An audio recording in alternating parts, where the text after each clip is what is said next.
Buenas tardes, esto es El Mundo Ahora de France 24. Muchísimas gracias por elegirnos para estar informados. Yo soy Rosa Pérez Masdeu, vamos con las noticias. Entró en vigor la tregua de 10 días en Líbano a las 5 hora de Washington.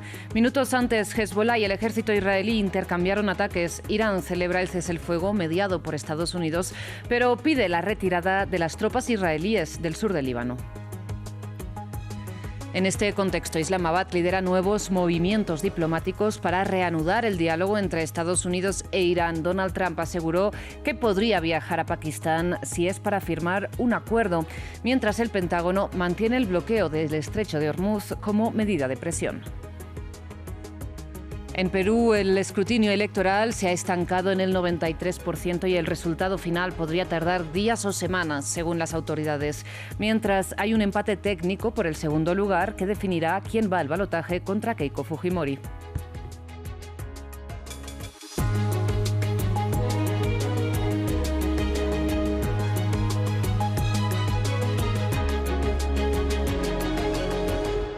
Iniciamos las noticias en Líbano, donde a las 5 hora de Washington entró en vigor ya la tregua de 10 días, en principio anunciada esta mañana por el presidente de Estados Unidos, Donald Trump, tras hablar con el primer ministro israelí, Benjamin Netanyahu, y el jefe de Estado libanés, Joseph Aoun.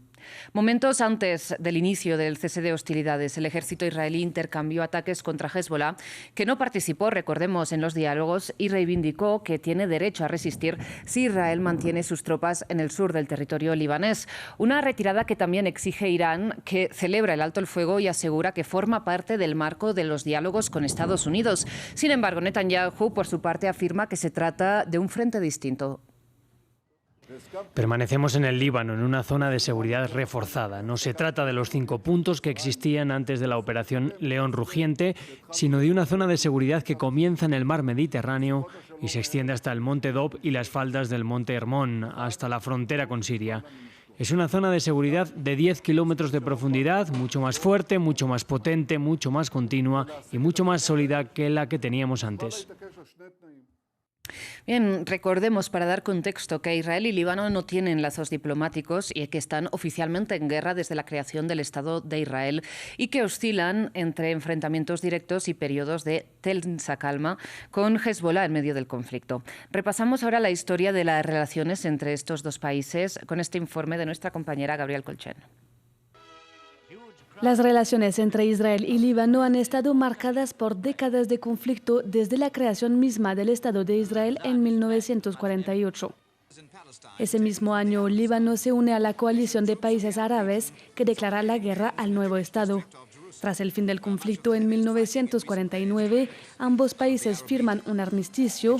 En este contexto, Líbano acoge a cerca de 100.000 refugiados palestinos que huyeron o fueron desplazados durante la guerra. A finales de los años 60, la presencia de la Organización para la Liberación de Palestina en territorio libanés crece significativamente. Desde allí se lanzan ataques contra Israel, lo que provoca un aumento de la tensión en la frontera. En 1978, Israel invade por primera vez el sur del Líbano con el objetivo de combatir a militantes palestinos, aunque se retira parcialmente tras la presión internacional y la intervención de las Naciones Unidas. En 1982, Israel lanza una nueva invasión, esta vez a gran escala, en medio de la guerra civil libanesa. Su objetivo es debilitar a la OLP. Es en ese contexto que surge Hezbollah, un grupo chiita que combina acción política y armada y que tiene como objetivo luchar contra la ocupación israelí. Se convierte en uno de los principales actores del conflicto. En 1983, Israel y Líbano intentan alcanzar un acuerdo, pero este fracasa. Israel mantiene entonces una presencia militar en el sur del país durante varios años. No es hasta el año 2000 cuando Israel se retira del sur del Líbano. Tras esta retirada, la ONU establece la llamada Línea Azul para verificar el repliegue israelí y marcar la separación entre ambos territorios. En 2006 estalla la guerra de los 33 días entre Israel y Hezbollah, dejando a más de 1.000 libaneses muertos y más de 150 israelíes fallecidos. El conflicto termina con la aprobación de la resolución 1701, que establece un alto el fuego y busca estabilizar la frontera. En 2022 ambos países alcanzan un acuerdo histórico para delimitar sus fronteras marítimas, reduciendo tensiones en el Mediterráneo oriental. Sin embargo, en 2023 la situación vuelve a deteriorarse. Tras el ataque de Hamas contra Israel y el inicio de la guerra en Gaza, Hezbollah abre un frente en el sur del Líbano en apoyo a Hamas. Desde entonces, los enfrentamientos en la frontera se han intensificado. A pesar de la presión internacional, no se ha logrado ni el desarme de Hezbollah ni una solución definitiva al conflicto, que sigue siendo uno de los focos de tensión más peligrosos en Medio Oriente. Precisamente, volviendo al momento actual, que el Líbano estuviera también sujeto al cese el fuego era una de las principales demandas de Irán en las negociaciones con Estados Unidos, por lo que el anuncio de esta tregua da impulso a los esfuerzos del gobierno pakistaní para reanudar los diálogos directos entre Washington y Teherán, que quedaron, recordemos, estancados el fin de semana pasado en Islamabad. De hecho, Donald Trump asegura que podría viajar a la capital de Pakistán si es para firmar un acuerdo. Escuchemos. Teníamos que hacer algo, teníamos que asegurarnos de que Irán nunca obtenga un arma nuclear, y lo hemos logrado. Han aceptado totalmente, han aceptado casi todo. Así que si logran sentarse a la mesa de negociaciones, hará una diferencia. Aceptan, se sentarán a la mesa con un documento escrito. Solucionaremos eso y entonces podremos concentrarnos en nuestra gran economía. Además, como saben, heredé los precios más altos. ¿Iría usted personalmente a Pakistán para sellar el acuerdo? Yo iría a Pakistán. Pakistán ha sido genial. Han sido muy buenos. Yo iría a Islamabad. Sí, si el acuerdo se firma en Islamabad, podría ir. Y con la atención internacional puesta en Irán y en Líbano, este jueves 5.000 personas se manifestaron en la Franja de Gaza en el Día del Prisionero Palestino. De acuerdo con las cifras oficiales del Servicio Penitenciario israelí, más de 9.400 personas palestinas están detenidas en cárceles o en centros militares de Israel y casi la mitad no ha recibido un proceso judicial acusatorio, mientras el ejército israelí mantiene los ataques mortales contra el enclave palestino. Martín Gripo nos amplía. Multitudinarias manifestaciones en la Franja de Gaza, en medio de la conmemoración del Día del Prisionero Palestino. Cientos de personas recorrieron el devastado enclave palestino para honrar y pedir la liberación de miles de palestinos detenidos por Israel. Según datos del Servicio Penitenciario de Israel, citados por la agencia EFE, a marzo de 2026, más de 9.400 palestinos están detenidos en prisiones y casi el 50% no ha recibido acusaciones formales, fecha de juicio o formulación de cargos. A las detenciones se suman las muertes en centros de detención de Israel que, de acuerdo a Médicos por los Derechos Humanos, son alrededor de un centenar desde 2023 en casos de aparente negligencia médica, privación de alimentos y torturas. A la par de las manifestaciones, las muertes en Gaza continuaron. Estas personas lloran la muerte de 2 hermanos que fueron impactados por un ataque israelí. Dicen que hay un alto el fuego, son puras mentiras. Desde que dijeron que la guerra había terminado, la guerra siguió. No estamos seguros aquí. En tanto, la escasez de recursos básicos continúa afectando a los gazatíes. El sistema sanitario sigue operando de manera precaria.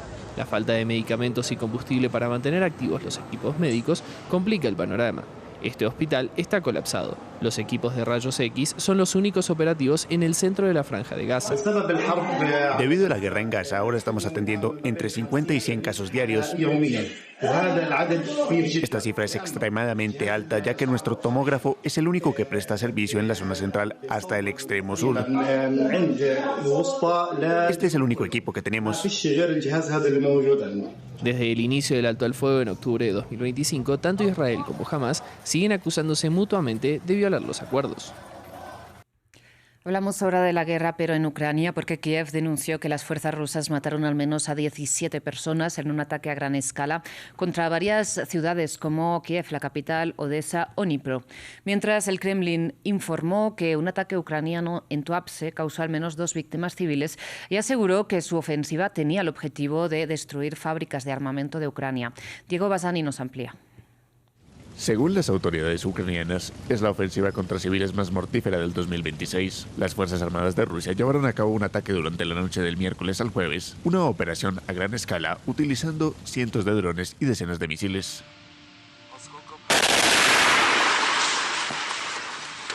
En Kiev, la policía ucraniana denunció que el ejército ruso realizó un ataque de doble golpe, arremetiendo contra los servicios de emergencia y paramédicos que estaban atendiendo a los heridos de un primer embate. A su vez, hubo impactos en edificios residenciales que dejaron muertos y heridos en las ciudades de Odessa y Dnipro.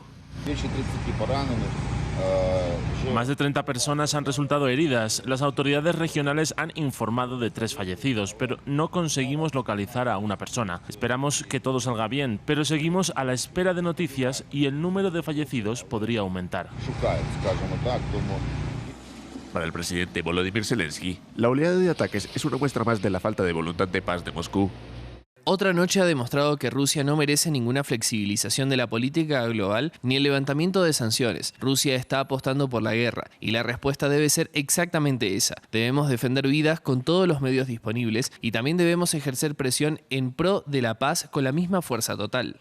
El ejército ucraniano reportó que logró impactar con éxito 2 depósitos de combustible ubicados en un puerto de la ciudad de Tuapse, en el Mar Negro. Por su parte, el Ministerio de Defensa del Kremlin informó que durante la noche realizó un ataque masivo contra la infraestructura ucraniana de producción de drones y misiles de largo alcance. Según los militares de Moscú, todos los objetivos fueron alcanzados. Cerramos esta edición informativa en Perú porque la Oficina Nacional de Procesos Electorales advierte que podría tardar días, si no semanas, en concluir el escrutinio de las elecciones del domingo, que va por el 93% y ahí está estancado. Una perspectiva que añade tensión a un panorama en que cada voto cuenta. Y es que a esta hora Keiko Fujimori es la candidata más votada, pero hay, atención, un empate técnico por el segundo lugar, es decir, por quién sería su rival en el balotaje. Nuestro corresponsal en Lima, Francisco Zacarías, nos amplía.